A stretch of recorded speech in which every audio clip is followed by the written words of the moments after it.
Side quests in JRPGs kind of suck. Let's talk about it. Hey friends, it's Just the Gems. I'm Brandon, and I don't know about you, but I think that pretty much every side quest in every JRPG is really boring and just generally sucks. And if the innumerable complaints that I read from other concerned gamers online is anything to go by, I think a lot of you probably do agree with me. Side quests these days are largely fetch quests. You know, go out and collect 5 herbs and come back. Go out and kill 6 goblins and come back. They're extremely creatively bankrupt. But why is that? When did it start? Where did it come from? And is there a solution for this problem? Well, to answer the last question, I think there is, but it's complicated, so let's talk through it. First, I want to talk about why these sorts of side quests exist at all. So the theory that I'm going with is that these types of side quests largely grew out of the MMORPG space. In MMORPGs, frequently throughout the course of the game, you'll receive quests from various quest givers that will have you going out into the countryside with your party or alone and fighting an X number of bad guys and bringing back whatever kinds of items that they're asking for. Having recently tried for the 3rd time to get into Final Fantasy XIV, I noticed that pretty much every quest that I was going on that wasn't the main story, even some of the main story quests in 14 to be honest, but the side quests were all of that nature. Go here, get this thing, come back. Now, I'll be perfectly honest with you. I didn't mind that so much when I was playing Final Fantasy XIV because I was playing with some friends, right? So we were on voice chat, we were hanging out, we were doing the same sorts of things. So it was just kind of a fun way to pass the time. So in an MMO, it's a social experience. But in a standard single-player JRPG, you don't have that sort of camaraderie that makes that drudgery fun. So I think that's where they come from, and I could be wrong about that, but I feel like it all kind of started around the era that MMORPGs were becoming a thing. You know, EverQuest, Guild Wars, Final Fantasy XI, all these games that have eventually brought us to today, where now these kinds of side quests are just part and parcel with pretty much every JRPG that comes out. So why do we still have them? Well, I think that they're appealing to game developers and publishers for a few reasons. One very notable reason being the fact that they artificially pad out the length of the game. A lot of gamers, and I'm going to try not to get too heated about this because it bugs the crap out of me, I'll be honest. But a lot of gamers believe that time spent in-game equates to value. So this game takes 120 hours to complete. Therefore, it is worth $60, $70, $80. This game is only 20 hours to complete.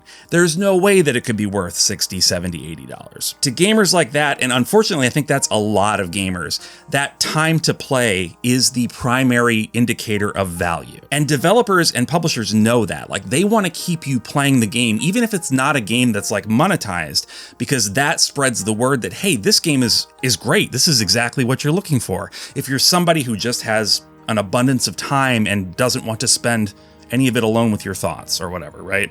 Like, you want to just be mindlessly doing a thing over and over and over in a game because it makes the game longer, and so therefore it is better or has more value. See, I'm getting kind of heated. I'm getting kind of fired up about it because I just think that that's completely wrong.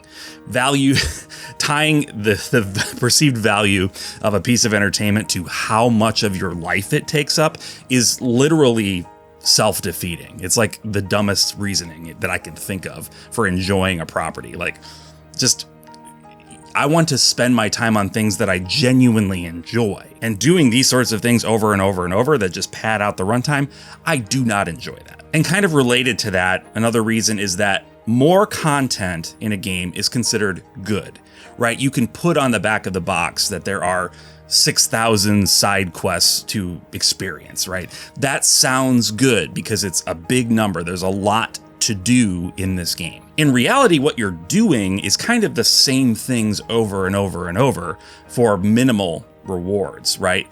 But it does sound good to claim that there's that much to do in your game. And another reason that these are a thing, I think, is because it costs a lot of money to create engaging content in a game. The story, these kind of major beats that the developers expect that you will have to go through if you want to complete the game, they can guarantee that every player that plays through the game is going to experience those things. For those parts of the game that are optional, off to the side, sometimes even hidden, they have no guarantee that any number of players are going to experience those things. And so they need to make them as cheaply as they can. They need to create a template for a type of quest and be able to repeat that throughout the course of the game to, again, pad it out, give it that extra content that reads well on the back of the box and makes people feel like they're getting a good value out of the experience, despite the fact that, honestly, they're just wasting our time. Speaking of wasting our time, I want to talk now about why I think these things suck. Speaking of wasting our time, I want to talk now in more detail about why most side quests in JRPGs suck. I already said they're disrespecting our time, right? Like, it's fine for the people that have nothing else to do and that's what they consider to be like a valuable experience, is just more time in a game. But some of us got stuff to do and we need to like get as much of our time back as we can. Like, I'm not willing to give up my hobby of playing JRPGs. That's just non-negotiable for me. So what I would love is for games that just respect my time more. Another thing that I've been noticing in a lot of modern games about the way side quests are created, any perceived weight or value they might have, any difficulty or challenge you might experience in going through them, is pretty much negated by the prevalence of fast travel in JRPGs. Let me explain. So if I go to a town in a video game and I'm instructed to go and collect 6 of these crystals from a cave, right? I can fast travel to the cave. I can grab the crystals real quick, fast travel back. There's like nothing to that, right? Or let's say I have to go on a quest to find somebody. I go and find this person and I need to bring them back with me to this town, okay? Literally just the other day, I had a side quest in a video game that was this, where they were looking for a specific person. They showed up on my map. The icon on the map showed where I needed to go. I fast traveled to the place where the person was. The person's going to come with me. I fast traveled back to the town. It took 30 seconds. Like, there's nothing to that. So in an era where, you know, game development has changed to allow for these sorts of modern conveniences, the whole idea of these kinds of side quests, there's literally no weight to them anymore. There's no reason to go about it other than the mechanical rewards that you get for them. And that leads me to the third thing that I think just sucks about most side quests these days. The rest of the game, the main story path of the game, provides typically, right, enriching narrative rewards for engaging with it. You play the game, you engage with the mechanics of the game, and you go about the main quest line, and you're rewarded with story, character development, new scenes, action, etc. You get a really substantial reward for those sorts of things. Side quests, for the most part, are just rewarding you with items or experience, creating a loop of mechanics feeding into mechanics feeding into mechanics, and you just keep repeating the same stuff over and over and over again. The rewards for doing these side quests are just personally not very appealing to me. There's also the whole other side of this where if you engage with a lot of this side content, you become extremely overpowered for the main game, right?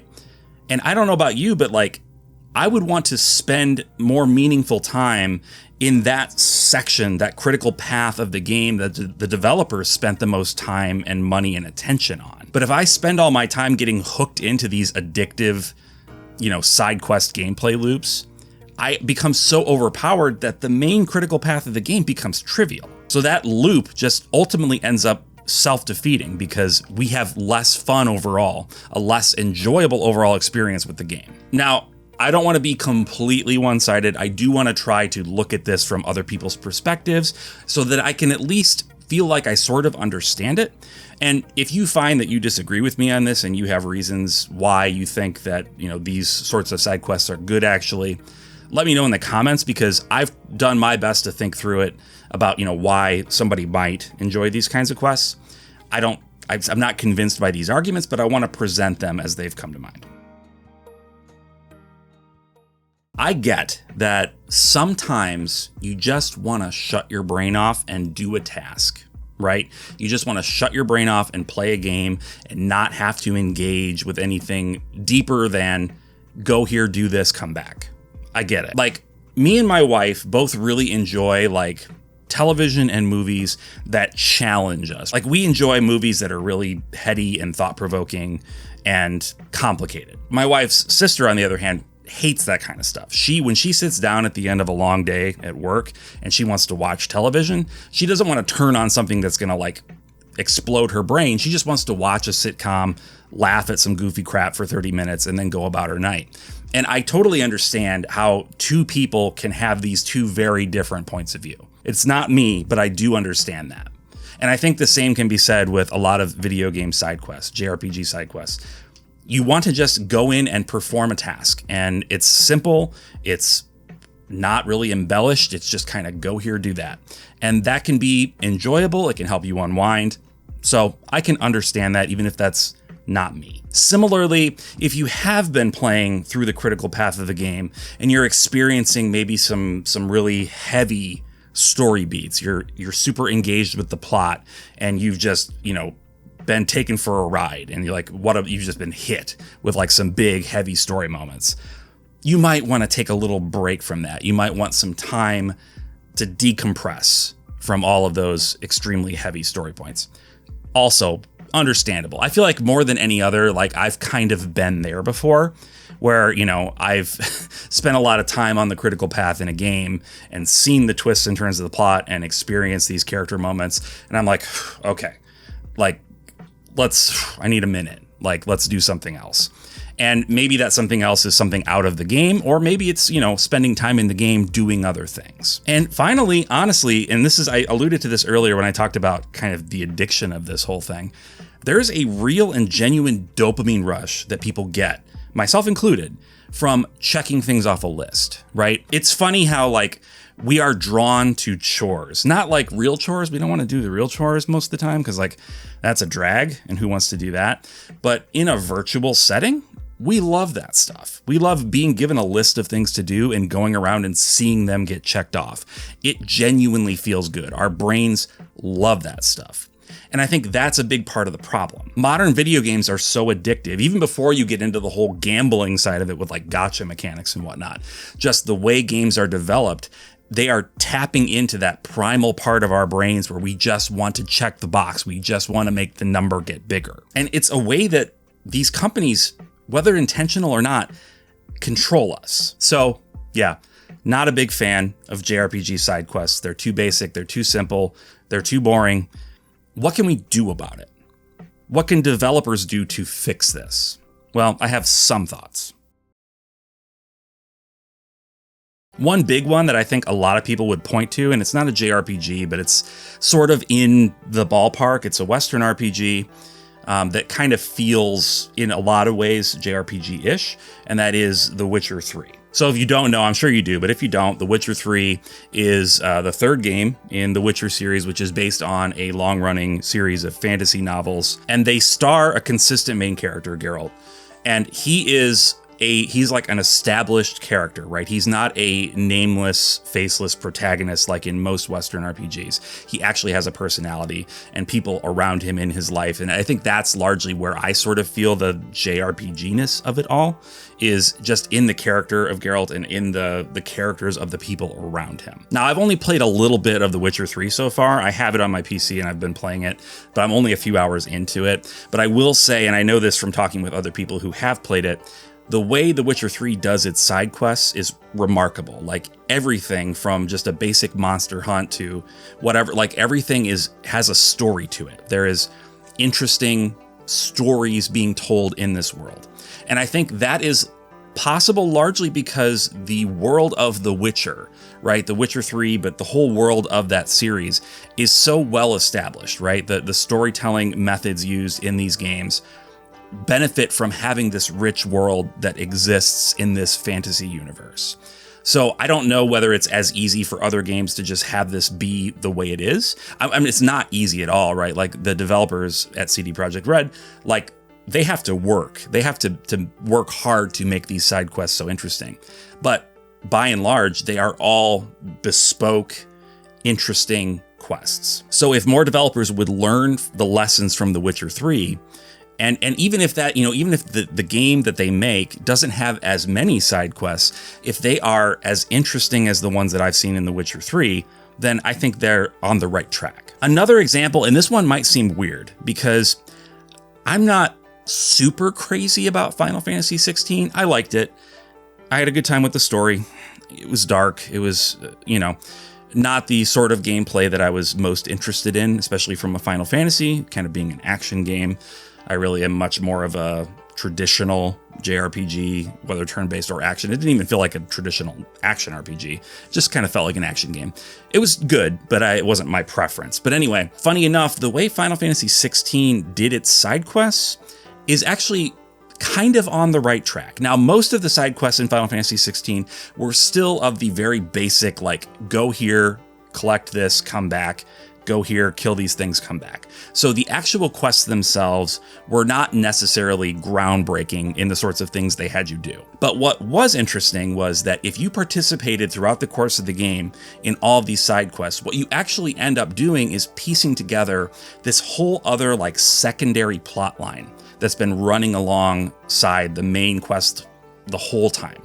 And so you get to see these threads that get introduced in these various side quests come back and loop around and tie together by the end. And it was actually a really rewarding experience that made it feel like, okay, the side quests themselves weren't great, but like the story that it kind of conjured up, that it kind of brought together, was really interesting. So take that idea and make the quests themselves more fun and engaging, and I think you have a perfect formula. I love the idea of side quests kind of coming together as their own sort of separate narrative. Very cool. So what I think we need is a more intentional mix of like story relevant quests right alongside mechanically relevant quests, right? Give us interesting story bits as a reward, like tell us more about the world or tell us more about the characters. Like this is an approach that I've seen in games like the Xenoblade series, right? Where you do side quests with certain characters in your party or other significant NPCs. And in doing those side quests, you're rewarded with like, learning more about that character's background, their likes and interests, and their story. That, to me, even if the side quest itself isn't mechanically all that interesting, provides a reward that is so much more than just I get some experience points or I get a new hat or something, right? But generally speaking, from a mechanic standpoint, I just feel like the mindless go here, kill that, go here, collect that, those sorts of quests just don't really have a place in single player JRPGs. They are a product of a completely different genre that has been sort of shoehorned into JRPGs, single player JRPGs. And I understand why they're appealing to some people. I definitely understand why they're appealing to developers and publishers for all the reasons I said, and probably more that I'm not thinking of. But they don't work for me, and I would definitely prefer that more time be spent on fewer side quests than no time spent on 1,000. Maybe that's controversial. I don't know. I know that there are people out here who agree with me on this, but I would love to hear your counter arguments down in the comments if you feel like side quests in most modern JRPGs are actually great. Let me know why down in the comments. Also, if you have any JRPGs in mind that you think do side quests right, like if you more or less agree with me, but you found some, specific JRPGs where the side quests really feel enriching from a narrative standpoint and from a mechanical standpoint, let me know down in the comments because I would love to check those games out if I haven't already. Anyway, that's it. Hope you guys enjoyed the video. Hope you're having a great week. Thank you to all of you who subscribe to the channel. Really appreciate that. Thanks to the members of the channel who support me in the channel. I just really, really appreciate you guys. And also, if you like JRPGs and you like podcasts, please check out my podcast, the JRPG Pursuit, where we put out new episodes about JRPGs every single week. So with that, until next time, bye.